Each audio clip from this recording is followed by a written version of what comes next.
There are traditionally two forms of preaching on Sunday. Two forms of preaching, a homily and a sermon. Did you know that? A homily is taking the scriptures that are read and proclaimed and the preacher to break them open so we can gain some spiritual insight and understanding from the scriptures. That's a homily. A sermon is preaching that may or may not be related to the scriptures at hand, but are trying to proclaim a doctrine or an aspect of the life of the church. For example, to preach on the Trinity, or that the church is one, holy, Catholic, apostolic. That's what a sermon would be. And I'm going to preach a sermon today. Okay? Preach a sermon. Preach it, Father. And I want to preach a sermon about hospitality and welcome.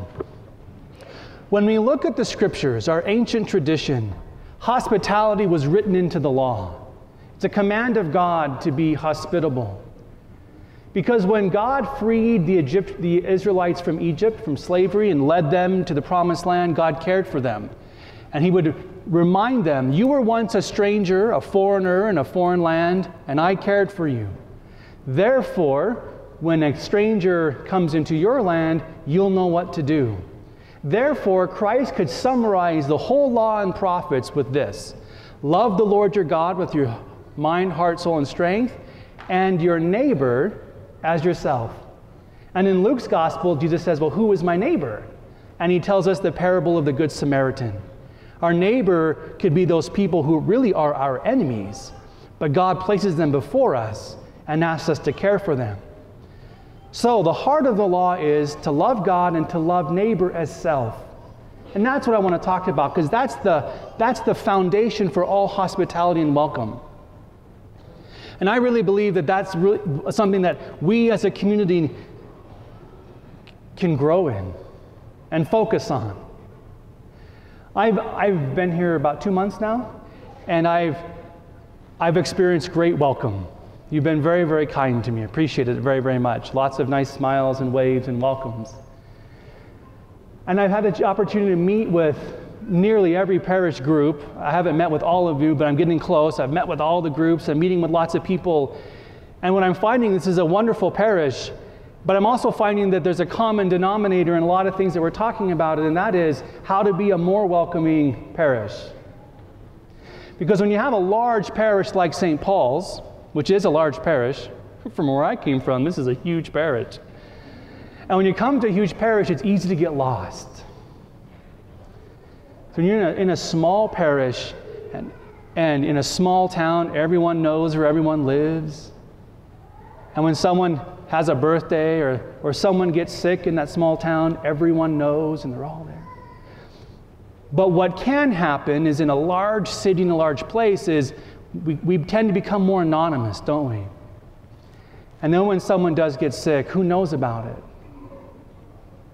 I think on the whole we do pretty well, but the longer you're in a place, the more established you are, you have that greater sense of community.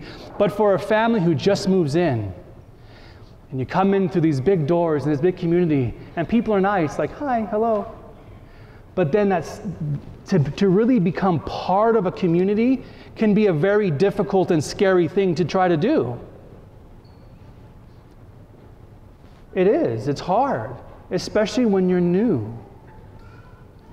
And hospitality, love your neighbor as yourself, that's just it. All of us, I think, at our base level, desire a few basic things. 1, to be acknowledged. 2, to then be welcomed. And 3, to be a part of a community. I think we long for that, all of us. I don't know very many people who are like, I just want to go through the world being completely anonymous and having no relationships with anybody. I don't know those people. And the reason we don't know them because they're probably out there not contacting anybody. So that they're probably there, but most of us want to have some connection, don't we? And so how can we as a parish go to the next level in being that kind of a parish for people, particularly folks who move in? And I want to give you, I want to call it intentional hospitality. And I'm not into doing like gimmicky things and all kind of, but real, like down to earth, following the gospel, Christian hospitality. Because when we look at Jesus, he is always the model. Christ Jesus is the master, and he is amazing at this. When I read the Gospels and I'm following Jesus, he's always on the move. He's on the move. And when he goes somewhere, he is always scanning his environment. Dude, he has his godly radar. Dude, and he's scanning who's out there, who's isolated, who's alone, who's hurt, who's sick, who needs help, who's on the edges, who's the rejected one. And that's where he goes, doesn't he? Doesn't he? I mean, if you can prove me wrong, he's like, where are you? And he dials them in, and he finds them every time, doesn't he? And he goes to their homes, and he dines with them, and he seeks them out, and he's incredible. He's intentional. That's why I call it intentional. It's not just like he happened across a leper colony. Oh, I guess I'll be here now. Oh no, he's like, they're here, and I'm going to find them. And he goes to them. And he has an encounter with them. And he stays with them, and he accompanies them. So intentionality and accompaniment, that's the two things that we're gonna work on as a community. Being intentional and accompanying. What I mean by intentional is we're making it happen. Where I'm going to be intentional, I'm going to make an effort to reach out, to seek, to find. And then accompaniment is once I find that person, I'm going to stay with him or her for a while. What's not accompaniment is this. I could walk into a dinner party, for example, or think of like the old Westerns, like when you walk into, and the guy walks through the saloon doors and everybody stops and looks at him. Seen that movie? You seen that before? But imagine everybody turns and goes, hey, welcome. And then they all turn back and leave you standing at the door. So everybody gave me a nice welcome. Hey, Norm, welcome. And then everybody turns back, the music is going, and I'm standing by myself at the door. Wow, I got a nice welcome, but now what? It's scary to go like, can I sit at your table? You're already having lots of fun, so I guess I don't want to interrupt you. So, and it can be like that in a parish. A new person, a new family comes in, and people are, hey, nice to see you. And then we sort of go about our business again. And they're like, wow, I'm not sure quite how to break in. And it's not that we're intentionally excluding people, but we need to be intentionally welcoming and accompanying. I hope I'm making sense. Let me give an example of that kind of intentionality and accompaniment. And it happened just about 10 days ago on a university campus because a parent called me to tell me about this. They were taking their daughter to school. She's a freshman. And they were bringing her into the dorms. Many of you have this experience. You're dropping off your daughter, and at the dorm, there is this group of people, these Christians, and they have water bottles, and they're welcoming, and let me help you move in. And this gal zeroes in on these couples, their daughter. And they said, hey, welcome to the university. Said, hey, guess what? And she had this pamphlet. These are all of the Bible studies that go on in this dorm. Monday and Tuesday and Wednesday. Would you like to be a part of one? What's your name? And she got her contact information, and that night, she got a phone call from her. Hey, I'm just following up from this morning I met. Did you get settled in? Oh, yeah. Do you need any more help moving in? Want a tour of the place? Want to come to the Bible study on Monday? Isn't that incredible?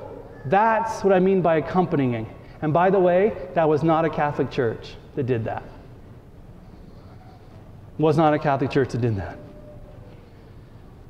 Now, we as Catholics can be like that, and some of us are, but on the whole, is that how we are? And that's what I'm calling us to, is to be better. I think we're pretty good, but can we be better?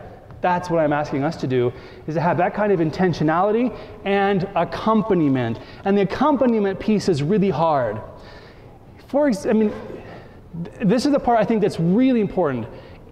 Accompaniment. So if I say, hey, do you want to come to our Ladies' League meeting, or do you want to come to this Bible study, or come to this event? This is important, especially when it's new people, is to say this: I will pick you up and go there with you. Particularly with young people, We do not like going places where we don't already know the people and to show up and not know anybody. And there's just that awkwardness, isn't there? You show up and you don't know anybody and you're just like, I'm uncomfortable being here, even though they're nice people. But if I go there with somebody I know, whole different experience. Let me pick you up and let's go there together so you don't have to go alone and sit there and not know anybody. That's accompaniment. Now, it's a small thing, but it's a huge thing, isn't it? That's a huge thing. We all know what it's like to go to a party or go somewhere, and I go to a bajillion weddings and receptions, and sometimes I show up and I'm like, I don't know anybody. I'll just sit at this table over here, and hopefully somebody I know comes by, and right? Versus right at the door, boom, they're with you. Hey, Father, come sit at our table. Oh, I've got a whole different experience, isn't it? And from that experience comes invitation, comes, oh my gosh, the rest. Comes the rest. Jesus began with an intentional encounter, an accompaniment, and then came the proclamation of the gospel. Okay, this is what I'm asking us to do here at St. Paul's. We're going to begin to do some intentional hospitality. Now, I don't like really gimmicky things. This is kind of gimmicky though, so but we're going to try it. When Mass is ended, I'm going to end Mass. Father, Son, Holy Spirit, the deacon will say, go in peace. But today, I'm going to invite you, if you'd like, to actually not go. You're free to go. But those who would like to, I invite you to stay. And to use this as a time to be intentional with the people around you. And to meet somebody who you don't already know. Now, some of you have been here for like 50 years and you know the people around you. Break out of that little group and find someone who you don't know and be very intentional. I don't think I've met you before. Or, I've seen you, but I don't know your name. And a few things like this. If this person is married, find out where they're from, what their children's names are, perhaps where they live, the kinds of things they like to do. It's nice to be known, isn't it? So anyways, I'm helping you because it can be kind of awkward. Hi. Okay, got that over with. So, you're at St. Paul's. Yeah, me too. Okay. Hi, I don't think I've met you before. I'm so-and-so. I've only been in Nampa for 5 years. I came from Northern California, or I came from somewhere else. How about you? Are you from here? Oh, you're not either. Oh, wow, where'd you come from? Great. I'm married. I have 3 children. How about you? Gosh, we have kids about the same age. Oh, you still have them. You know what would be neat is if our kids met each other. I'm still raising would you like to come over some night and just like have ice cream at the house? Your kids can play with my kids. It'd be kind of neat. I'd like to meet you. That's what I'm talking about, that kind of thing.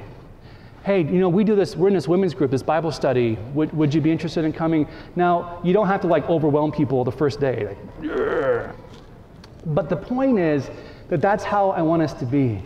We're scanning, inviting people, welcoming. And here's what could happen too. Some of you who've been around a long time, is you can find out, oh, you're in our parish. Gosh, are you involved in our parish? No, I'm still new here. What kind of things have you been involved with in a parish? Like, were you a lector before? Do you teach catechism? Yeah, I used to do those things. Would you like to do them here? Because sometimes getting involved in a parish that's already established is hard. Well, they already have all the extraordinary ministers of the Holy Community. They already have all the lectors, and sometimes you feel like you got to break in. It can feel that way. It doesn't mean it is that way. So maybe you say something like, hey, I'm a lector. Hey, we could get you set up here. We could get you our little training, and next time I'm lector, how about I'll call you and you can take my place. And you can be the lector that day, so you can be a part of the community. That's intentional accompaniment. It's that kind of thing. And you know what? It's really a powerful thing. Intentional accompaniment works. It does. And I want us to try that. And so after Mass today, the Mass is ended, and I'm going to invite you to that if you want to. And I know for the extroverts, this is an easy thing. For the introverts, you're like, Father, you're kidding me here. I get it. I totally get it. So just do your best. I mean, again, if you got somewhere to go, we're not going to be like watching the doors. Hey, Bob left. I'm not going to do that. I haven't hired snipers.